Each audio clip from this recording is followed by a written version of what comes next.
All right, well, we are going to get started. So welcome everyone to the Winnebago Recoverers virtual Lunch and Learn series, Opioid and Substance Use Response. My name is Danielle. I am a community health strategist with the Winnebago Health Department. The purpose of this series is to equip our community with available resources and find ways we can work collaboratively and effectively to prevent substance use, ensure access to affordable and timely harm reduction and treatment services, and support a strong, vibrant recovery community. We know substance use affects more than just the individual, it affects our entire community. We also know that substance use at an early age is an important predictor of development of a substance use disorder later in life. But how can our community prevent underage use? Today, I'm joined by Hannah Wilz, Project Coordinator of Breakwater, and Chris Tarman, local coalition member for Breakwater. Welcome, Hannah and Chris. Thank you so much, Danielle, for having us. This Lunch and Learn has just been so awesome to be a part of, and it's truly a collaborative effort with our community. Before we get started to talking about Breakwater and really what our coalition does, is I just wanted to give you all here today a chance to learn a little bit more about prevention. I love using this diagram here. And I just want you to picture for a second that you see this river and you come up onto the people really almost off of the edge or falling off of this river. And that right there is tertiary prevention. So we're trying to help these people in an urgent need and really in crisis. So you move up the river and you see people hanging on to rocks and trees. That's where we can really intervene, give them a buoy. And that's a lot like our secondary prevention. So to back up, tertiary prevention would be in our world, like cardiac or stroke rehabilitation, or secondary prevention is getting a mammogram or a yearly test to just make sure your health is up to standards. Primary prevention, and what Breakwater really focuses on, is when you look way upstream and you're trying to figure out the real issue. Why are people falling into the river? So we can help all these people out of the river and do all these great efforts when it's too late, but how can we prevent people from falling into the river in the first place? And that's where Breakwater comes in with substance use prevention. So really trying to help those people, before they get to the end. Breakwater's mission is to prevent and reduce youth and adult substance use in Winnebago County, Wisconsin. And I think it's important to talk about where Breakwater came from and where we are now. So Breakwater has been around since 2013, which some of you may know as the Heroin Task Force, and then shifted into the Winnebago County Drug and Alcohol Coalition, and now morphed into Breakwater. Now we have a federal grant that really works on that youth substance use prevention piece, which is cause for a new logo and a new take on our substance use prevention coalition that can really focus on that youth effort. And so a little bit behind the meaning of a breakwater is, as we know, a breakwater is in essence a combined effort between many individual rocks to protect something that's cared about. In the nautical world, it protects precious shorelines or property. In the case of this organization, it's the combined effort of many individuals who share a deep care for our community and the people within it. And as you can see with our logo, the logo is developed to represent multiple pieces joining together for a combined efforts. So when you see those weird looking shapes, those are in essence rocks.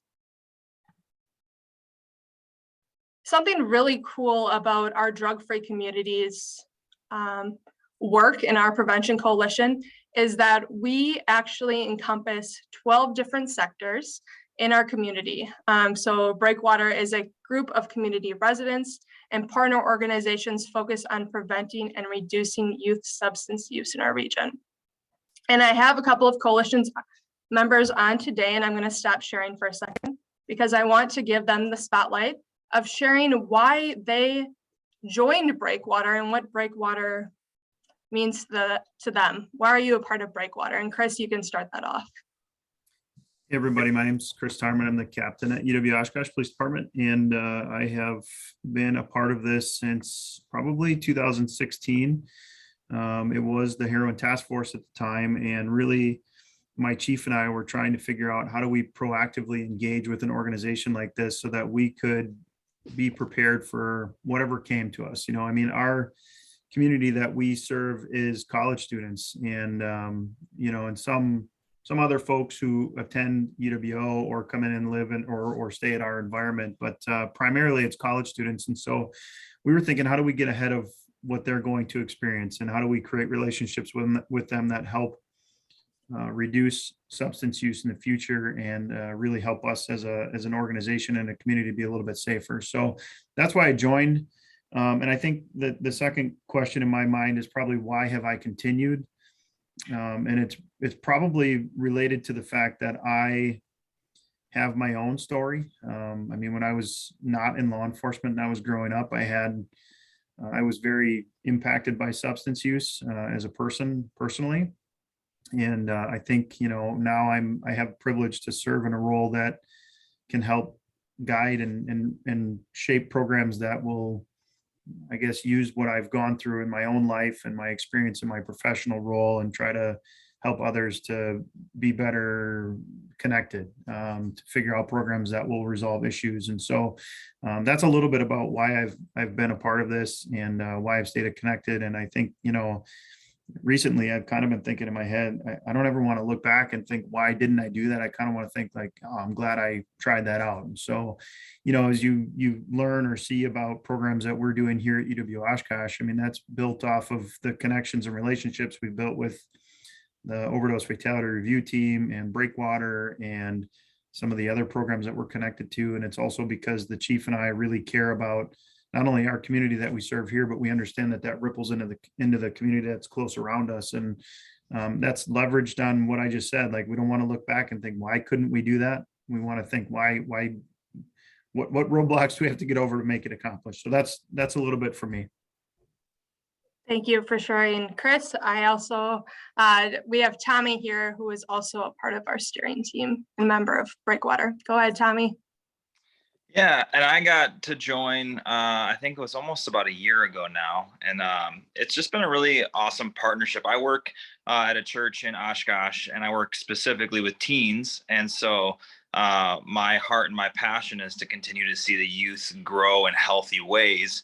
And one of those ways is to battle against things like substance abuse. And so working with Breakwater, learning more about this, learning more about what teens are struggling with, and how to give them the proper tools to fight against it or to prevent it from even happening, has just been a really incredible partnership. And so I love just being a part of this group and learning more and growing and really finding ways to best take care of the youth in our area. Thank you both for sharing. Get us back to our PowerPoint. So it's no secret that Wisconsin has a cultural norm of drinking alcohol. I have on here just to give kind of an insight on where Wisconsin stands compared to other states. Narrowing down to address our own county, and I just want to touch on a few points of this, is that in Winnebago County, this is from the 2019 binge drinking report, the estimated annual economic cost of binge drinking is $108.9 million. And when we look at that, what binge drinking is responsible for, 76% of the excessive alcohol consumption of economic cost is 66 alcohol-related deaths in a year, 1,675 alcohol-related hospitalizations, 156 related crashes and 141 persons in an alcohol related treatment service. And so this is from 2019, but the data points go across 6 years from 2013 to 2018. And I bring up that excessive alcohol consumption because that also includes youth under the age of 21. So the big question is that we know obviously alcohol use as an adult is an issue, but is youth substance use really a problem here? By age 14, 31% of youth in Winnebago County report trying alcohol and 16% report trying marijuana by the same age. So a big reason our work continues in Breakwater is funded to work on youth prevention efforts is a lot because of our data that we collect. And so if anybody remembers from high school or have kids in high school who have to take every other year the youth risk behavior survey, that's what really drives our work with the data that substance use is an issue in our community and that Breakwater is necessary to reduce and prevent that substance use with youth. And so as I go through these stats, I would just like you to think about them and just be able to sit with these stats.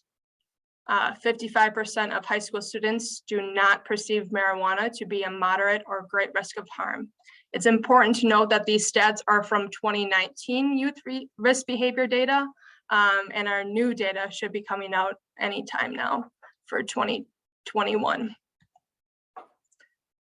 24% of high school students recorded using marijuana at least once in their lifetime. 30% of high school students believe their peers would not disapprove if they drink alcohol nearly every day. 57% of high school students say they would try alcohol given the chance. And finally, 25% of high school students report consuming at least one alcohol beverage in the past 30 days. These are all local stats from our Winnebago County Youth Risk Behavior Survey.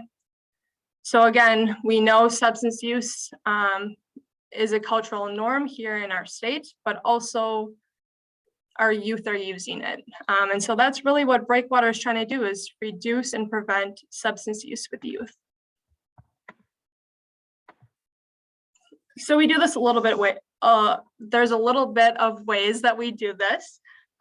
Knowing that youth substance use is an issue, we do a lot to try to engage the community. One awesome program that Breakwater is a part of is the Cheers program. So each quarter we work with Oshkosh Police Department to conduct compliance checks.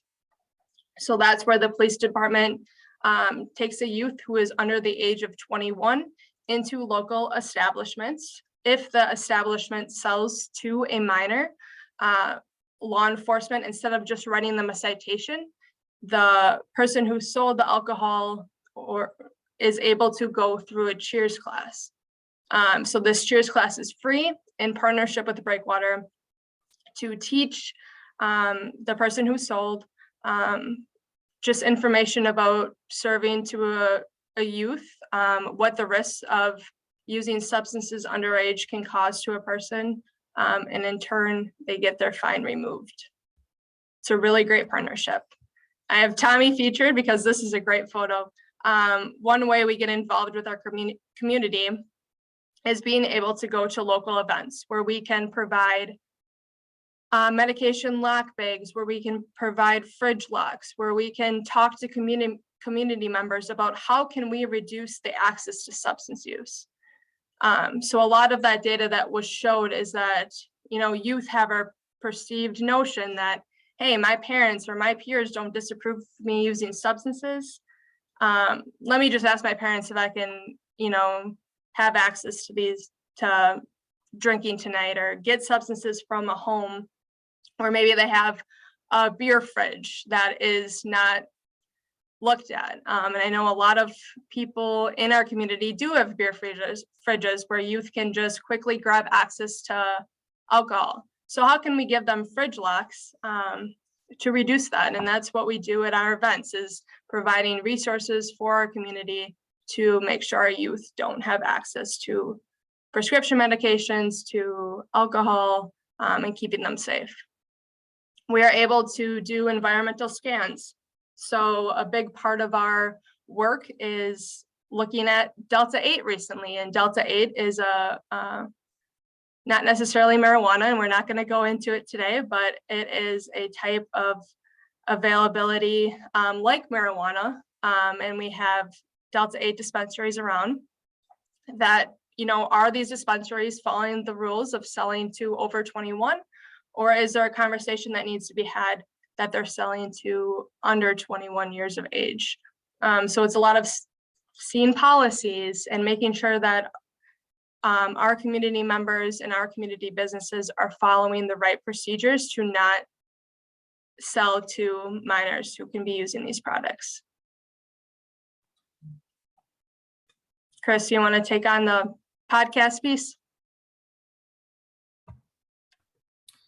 Yeah, so I think, Hannah's talking about a lot of really good things that we consider as an organization. And, I think the podcast was a way for us to leverage our professionals in the community who can just chat about their experiences. Like, what do they offer? What are some topics that we can talk about? What are some of the hot topics? If you think back to maybe about, I want to say within the last year, but like the last 2 years, I can't remember what was 2 weeks ago or 8 months ago. And I'm sure some of you are laughing because that's your world right now too. But over the last year, we did an article series with the Herald. It was about, I think we titled it Navigating Cannabis.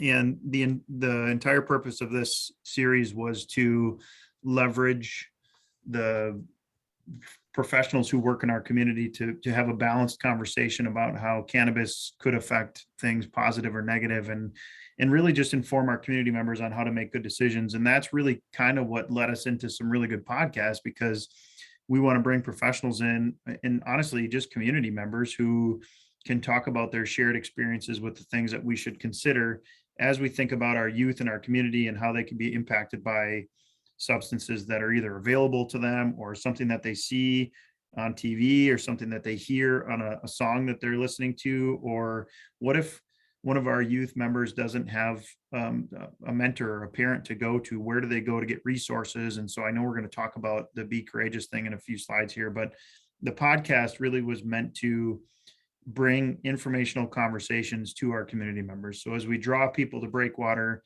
that becomes a way for them to connect with the people in our community to learn about different topics that we've talked about already today and things that we'll talk about in the future. So check out the Breakwater podcast. There's actually a podcast on there within the last few months. It was something that Dan Hawk from Apricity, myself and Hannah talked about, and it really kind of leads into what we were going to talk about with Be Courageous. But it's just about having conversations with our youth, and they are going to experience these things in the risk, the areas of risk, their ages where we know that they're going to come in contact with them, whether we talk to them or not. But if we create an opportunity to talk to them, then they have someone that they can trust to talk about with these things or about these things. So that's my take on the podcast. I'm not sure if I missed anything, Hannah, but yeah, I think an important piece to note about the podcast too is that it's not just about substance use, which I think working in our field, we know that a lot of things intersect with substance use. So we have Christine Ann on there, speaking on behalf of Domestic Violence Awareness Month. And we have different people on there, sharing their lived experience, but also from organizations that maybe don't directly scream substance use, but in turn our work intersects. And for anybody listening, if you maybe have a topic that you would want to hear or cover, feel free to reach out to us at info@breakwater.org, because we would love to have them on there. yeah. And the only other thing I would add, Hannah, is just to find the podcast, go to breakwaterwi.org/podcast. And you can see some of the most recent ones, but then there's another link to kind of click on some of the ones that aren't rightly displayed right on that screen. So thanks, Chris. Yeah, it would be helpful to note that this is also on every podcast platform. So you listen on Spotify, your podcast app, Apple Music, wherever you find podcasts, you can just type in the Breakwater podcast and find it there.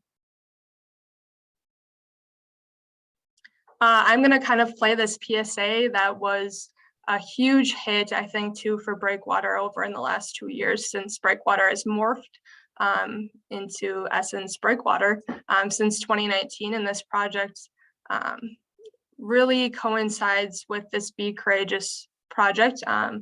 It's our Ask Me video.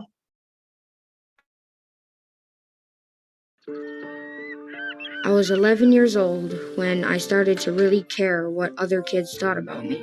I was 12 when I realized my brother needed help.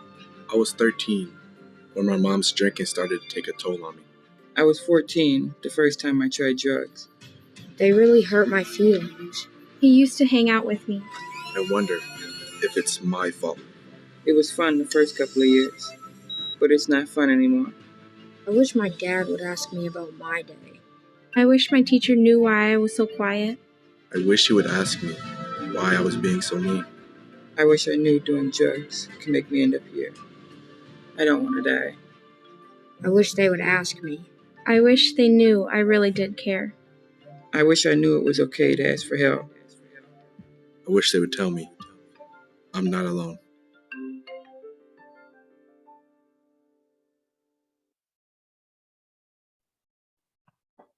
What's amazing about this video is that the video was actually, the youth in the video was from our area in our Oshkosh school district, which is just something that speaks volumes. And something that leads us into what Chris is talking about. I was 11. Is this new project. Chris, go for it. You could talk about this. Yeah, so I watched that video a lot of times. I'll never forget the day I was sitting in my house and they're like, oh, we can't wait to show you how this thing pulled together. And it still kind of tugs at my heart. And I think that that's, a little bit of why I continue is right now I have a 13, 10, and 8-year-old. I have 3 children. And not only that, but we moved recently and my children went from really small school to a very large school. And I'm not going to lie, I'm nervous about how they navigate life. And so some of what we're going to talk about this Be Courageous campaign really leans in on the things that are going on in my own mind as a parent. Also just considering some of the things I went through as a child.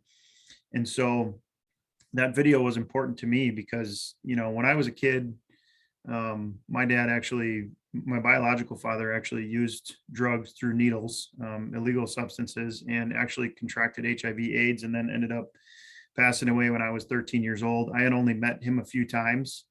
And my stepdad, who pretty much was my dad, he was an alcoholic, and that created issues in my family where my mom and him would get into arguments and then we'd end up getting in a car in the middle of the night, driving up to her parents and being there for a few days. And I never really understood what that was about until I got older and understood like these were things that were happening in my life. And I just think those experiences kind of shape how I ended up where I am, but also have kind of make me more tuned into how I think about things with my kids. But even more than that, it's being connected to an organization like this makes me think about things, because there was a meeting a few months, well, this is probably a year and a half ago, where I was in a rental house and I actually had some alcohol in a bin that was in my basement near where my kids play. And what Hannah's talking about is like, it's the access, right? It was right in a bin. I have great kids. I think they're probably fine, but I never really even thought like there's a bin of alcohol right there that they could just go like, well, I should probably be able to drink this. It's like a liquid. They don't even understand what it is. And then I end up with a serious problem. And so as we think about Be Courageous, the whole intent of this thing was to kind of, the way I describe it is like 75% to really tug at our youth, to get them to understand that you just have to ask a question, like be courageous to ask a question of your parents. And if you don't have parents, or you don't have somebody who you trust, maybe you do have a parent that you don't trust, you could ask a question to, then ask a mentor, like a coach or a teacher or a youth leader, or somebody a friend that you trust that maybe is a little older, or an aunt or an uncle or somebody that we want to help guide them to the resource so that they feel more confident to ask those questions. And then the other 25% is really helping parents understand that our kids need us. Like, our kids need us to ask those questions. They want to know the answers to these things. Otherwise, they navigate these experiences on their own. And, and it, honestly, to no fault of a parent, we're busy. Like, we have a lot of things going on, right? So we could have the best intentions in the world. We can be great parents, and then we just skip past these moments. And before we know it, our kids are 16 or 17 or 18 or 20 years old. And we're like, oh my gosh, I never actually had time to have a conversation about this specific thing. And so this caught me off guard too, because my son got an iPod a couple of years ago, and I remember this frozen moment in my life where I just remember him saying, like, girls, I'm not interested in girls. Like, I'm just, I'm more focused on my own life. And then, I actually made him turn in his iPod, and I was kind of looking through some messages, and I realized he had a girlfriend. And I was frozen in that thing that I heard from 3 years earlier, and didn't even realize, like, this is 3 years later. Actually, he has some interest now. But it made me think, all right, now we're driving somewhere in the car. How do I just poke at this a little bit and say, how are you doing? Like, hey, do you have any questions? Like, here's some thoughts. Like, do you need to talk through, like, what it means to have a girlfriend when you're at this time, he was in 6th grade. And so it just gave me an opportunity to start a conversation. And I think that's the entire intent of Be Courageous, is we want to develop courage enough for a kid to talk to somebody, and courage enough for a parent to give access so that they can talk to them. And maybe it's not a parent, but it's a mentor, it's a coach, it's a youth leader, it's somebody who, and really, another example of this is and I'm sorry, I think the best way to share points is to tell stories, but I was doing security at a local thing where some kids come, and there was a kid who, this is an ongoing thing, and there was a kid there who created problems regularly, and he ended up getting, like, put by me because they're like, security, watch him. Well, it gave me an opportunity to talk to this kid and realize that his conduct was really related to the fact that he hasn't had a dad for 9 years. His mom kind of drops him off at this place to have a break from his craziness. And I was the one who had opportunity to start a conversation and build a relationship with this kid so that he could access the answers to things that he's probably thinking about that he could never talk to anybody about. So the whole point of Be Courageous is we're going to develop programming that allows youth to understand that they're not alone in these thoughts. There are people who want to help guide them through these situations, and then to give parents access to how to have these discussions. And we're going to do that through podcast series. One of the things about Be Courageous is that we actually are partnering with the Oshkosh North Communities group, and they assigned us a couple students who actually chose our project, which is kind of exciting. And we're going to work with them to develop an anonymous podcast where people who are dealing with these questions or substance use things can actually talk openly about their local experiences here in town, but also then others who are dealing with that realize they're not alone in dealing with these things. And then hopefully that guides them to the resources that we build on the backside of this. We're also working with Mirrorless Productions, and we're going to, the same group that videotaped the Ask Me video that Hannah showed. We're actually going to do 6 to 8 to 10, 15 to 30 second, we're calling them public service announcement videos, but they may actually grow into one large video, but it's just going to be real life local experiences with real life people from Winnebago County who help guide people to the resources that we're talking about. So we'll do these videos, and hopefully that will help connect.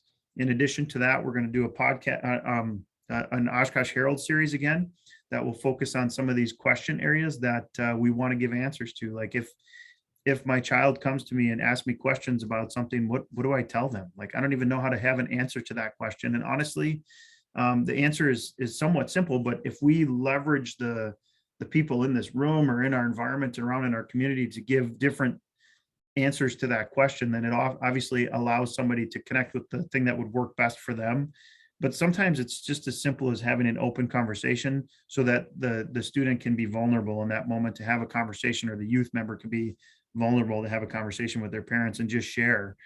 So that way it's open dialogue. So the Breakwater or Be Courageous thing is hopefully just going to be a really great impact where people can lean on that to start conversations. Just use the small moments, 10 or 15 minute car ride from one place to another, or a family meal at the table, to answer and create vulnerability for these questions that our youth have.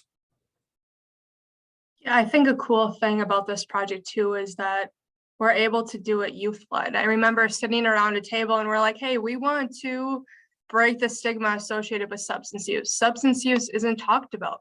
You know, there's drinks at funerals and there's, you know, celebrations at grad parties where there's alcohol. And I think going through COVID and working with youth, right, they maybe don't know how to cope with what they're dealing with, but what if we could equip our youth and adults, doesn't necessarily have to be parents, but those mentors, like Chris said, in a youth's lives, with small verbiage to just say like, hey, I noticed, you know, you're spending a lot of time up in your room, or maybe you're hanging out with different friends. Can we just have a chat?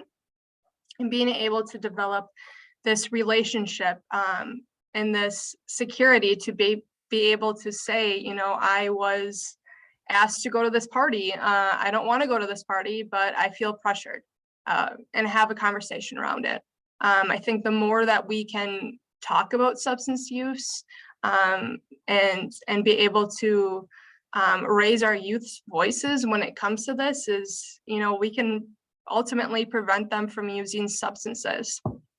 Yeah, I remember, Hannah, oh, go ahead, Chris. I was just thinking to your point, you know, too, this is an interesting time in their life. It's not necessarily about not using substances. It's about understanding what does that look like, because they observe it. Our culture is so heavy in this area. Like, you know, you go to a basketball game and everybody's got a beer in their hand, or you have a family get together and people are drinking. Like, we just want to help navigate how to have a conversation about that too, because it's okay. Like, we're not saying like you absolutely can't have anything to drink. We're saying, how do you help guide people? They're watching. Our children are watching us, you know what I mean? And if we skip over those moments, it's really about how do we help them understand? So yeah, you bring up a good point from a coalition member or colleague of mine brought up that, you know, during Christmas, we had a Facebook post on Breakwater that said, you know, during the holidays, youth might see more alcohol consumption. Now is a great time to talk about it. And I think we're so, you know, this is the norm, right? So it's just, we don't realize that when we come home from work and have a drink to unwind or whatever that is, that our youth are watching that. And then in turn, take that as a coping mechanism. And we didn't cover that here, but our brains don't stop developing until the age of 25. So if a youth was to use a substance at age 14 or younger, up until that 25 years of age, they're more prone to develop that addiction.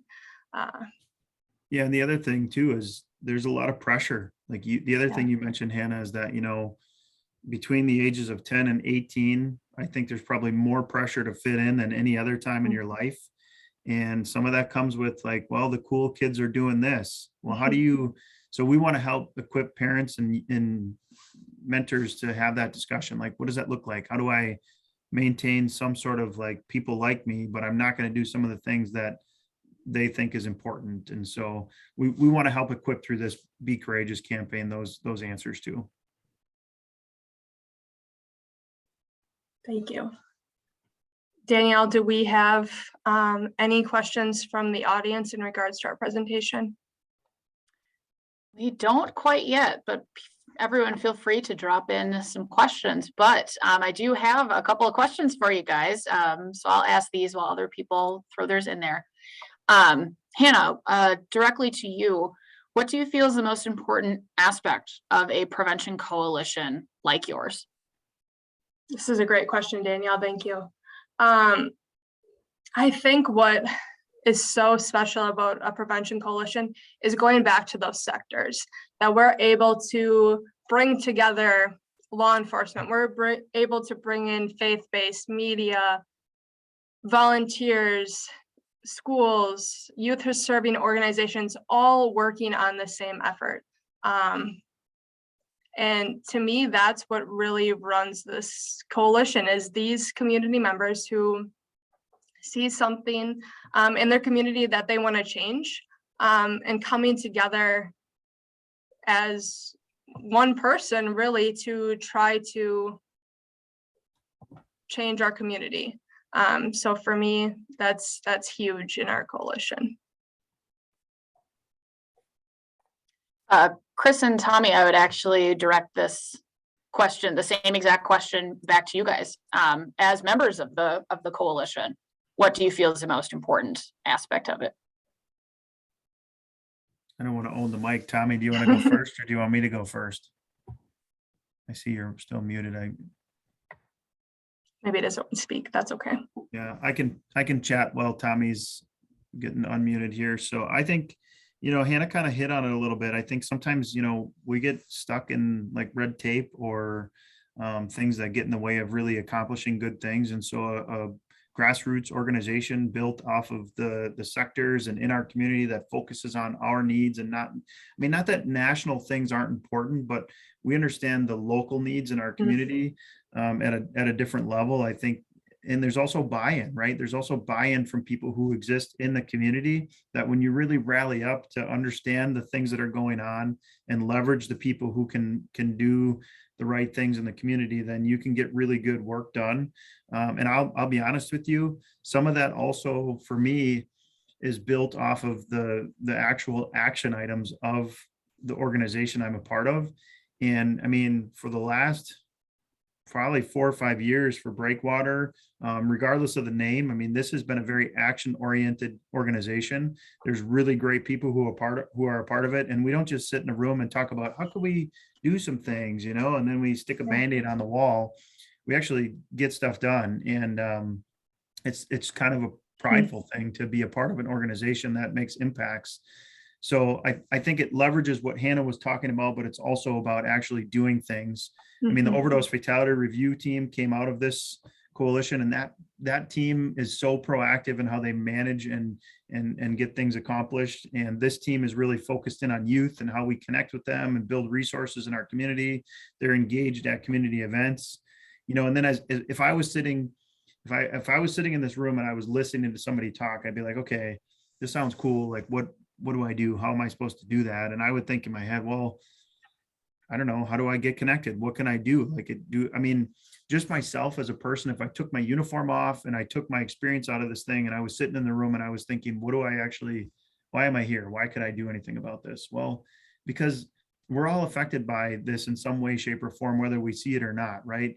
And the youth are our future, you know what I mean? So when people get frustrated about something that's happening in a community, and right now overdoses are up quite a bit in Winnebago County, well, the resolution to that is right here in front of you. Like, get connected to an organization like this where you can put some time in this and talk about how to, connect somebody to a podcast, have a conversation with youth, or reach out there. Everybody has some sort of connection to somebody who maybe needs some answers to some questions. So engage and slow down and have a conversation with each other to try to talk through these things. And it's interesting because sometimes I'll post something on my social media and nobody will interact with it as soon as it says substance use. And then I'm like, oh, like what happened? But people kind of stay an arm's length away from it.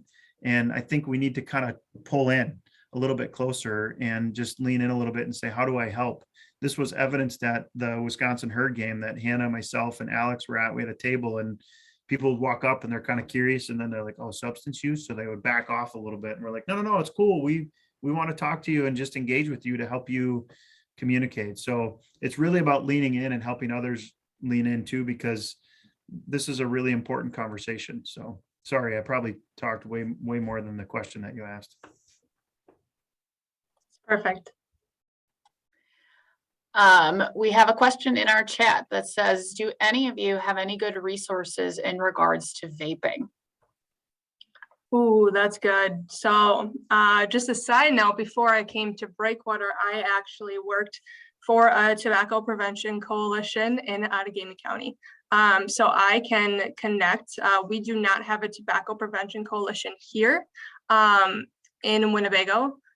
Breakwater specifically works on marijuana and alcohol, but I do have resources.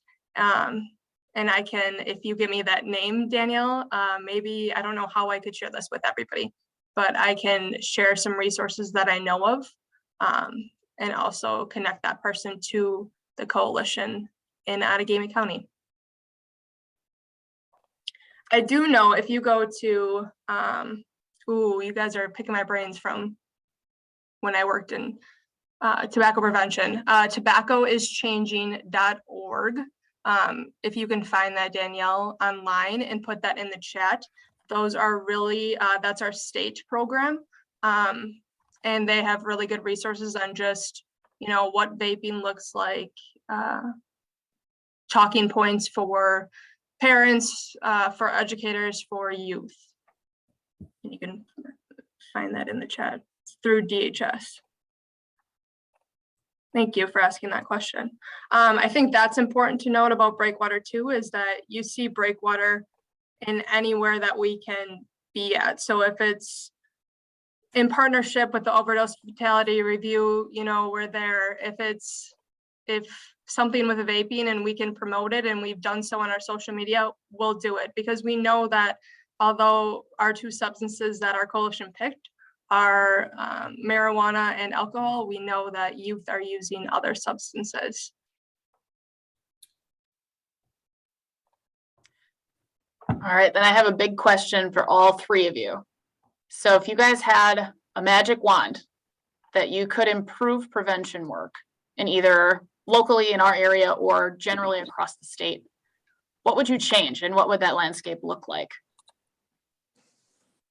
I can start, Chris. I was gonna say that's a great question.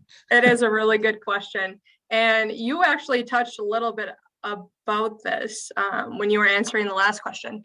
But for me, I wish we could change the stigma of not talking about substance use. And, Breakwater is working on that right now. But as Chris attested to, is we were actually able to be the nonprofit last week, Friday, at the herd game. I jumped on that right away, got the phone call. I'm like, we'll be there. I don't know any details. I don't know who's going to show up, but we need to be there to shine Breakwater and know that, we're here trying to serve our community and we have resources for youth. And so we got there, and as Chris talked about it, we're sitting there and there's a beer stand on one side and a beer stand on the other side. And I've never been to a herd game. I'm not from here, sorry. But I was sitting there and as people were walking by and kind of doing double takes, just thinking, I wish I could change that. I wish that people could come up and grab a substance use and treatment guide and it wasn't stigmatized. They could grab a fridge lock. They could ask us questions about how to talk to their youth about substances and not feel pressured or that they're doing something wrong, because we're not blaming adults for not knowing how to talk about this. And Chris and I talk about this a lot on the podcast, is that there's no handbook on the right things to do in raising a child or being a mentor to a child. But, we're trying to give a little bit of guidance on, how can we start a conversation from these lived experiences and from the youth perspective. And so a funny thing that happened is when we went into the herd game to watch it, we left fridge locks, the Terra bags, the treatment and recovery guides, and we were able to promote our We Heart You event and left some t-shirts out for people. And when we got back, all of the fridge locks were gone. People took substance use and treatment guides. And, it's a win for us where people grab these resources. Maybe they were, nervous to talk to us or have a conversation, but they grab the resources and, are hopefully using them in the right way. And for me, it just opened my eyes that if I could change anything, it would be that this Be Courageous project is national, right? And that we could be able to just have people all over the United States talk about this and break down that stigma associated and not feel like they need to hide when trying to get help and resources. Yeah, and I see Tommy's unmuted, so I'm gonna pass it to you, Tommy, so I don't eat this thing up here unless you are you there? Yeah, no, I'm here. Sorry. I had multitasking going on for a second. Okay, but, yeah, I think what Hannah had said is very spot on, especially with youth. I think there's this stigma that comes with like, oh, a lot of them are not interested in necessarily partaking, but if they don't, then they're seen as kind of the outcast in the group.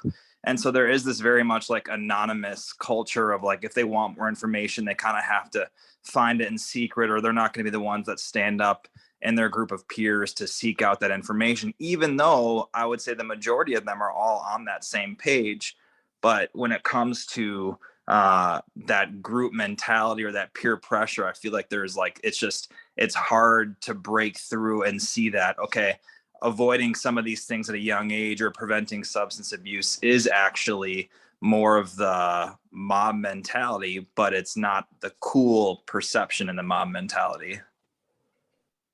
Yeah, I think that's a great answer. And I was thinking between both Tommy and Hannah, what they said. I mean, I wish twofold. I wish people would be open-minded, which kind of leans a little bit on what Hannah was saying. You know, like we're not going to come and whack you with a hammer and say stop doing what you're doing. It's really about how do we help equip you to have conversations, just a simple conversation. Honestly, if we took substance use out of this discussion, everything that we're talking about would still help our people. It would still help youth people. It would still help our parents, just to engage and have a conversation, because it may not be about substances. It might be about depression or suicide, or it might be about sexuality. It might be about whatever. And ultimately just opening that conversation would help that two-way conversation where we can help guide them. And there is no rule book, but there certainly are ways to help people enhance that. And then the second side of what I would change is from a person who's doing some of this work on the side of being in law enforcement, it's to not take the hammer and smash people with it. It's to kind of slow down and go, how do we help them realize that this is a part of our culture? Substance use is I mean, if you go to a Lambeau football game, guess what? Everybody's drinking beer. Or if you know, and Hannah says Hannah says, you know, like we're at the table and then there's a beer thing over here and a beer thing over here. That's okay. The whole point of that was that people thought we were there to smash them with a hammer, and we really weren't. We just wanted to talk. In fact, we had some great conversations with people too. I mean, people walked up and were like, hey, what's going on? And we would share we do the best sharing from our hearts, and it's really about personal stories. And so the second half of like, just if you're working in this, not to beat people up, is really just to create relationships with them and then start helping guide them through these things that are complicated in our lives. And I think layered even more here in Wisconsin. I mean, when you see an article, it's like, what's the #1 drinking city in the country?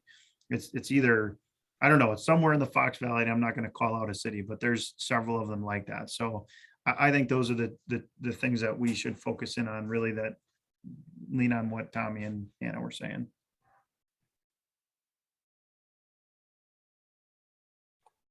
Well, thank you everyone for answering those questions. They were really insightful. So I appreciate that.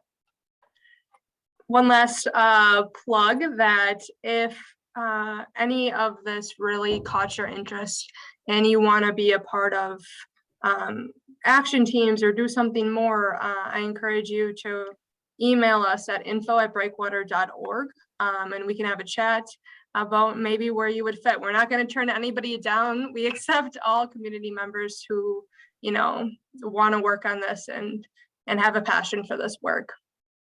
All the resources where you can find our podcast, where you can find, you know, this treatment recovery guide that we talked about a lot, and more info about Breakwater, you can go to breakwaterwi.org. Our next Lunch and Learn will be March 15th at 2 p.m. So next Tuesday, Zoom again at the same link, and it'll be on harm reduction. Thank you, everybody, for taking time out of your day to be with us. Have a great rest of your day.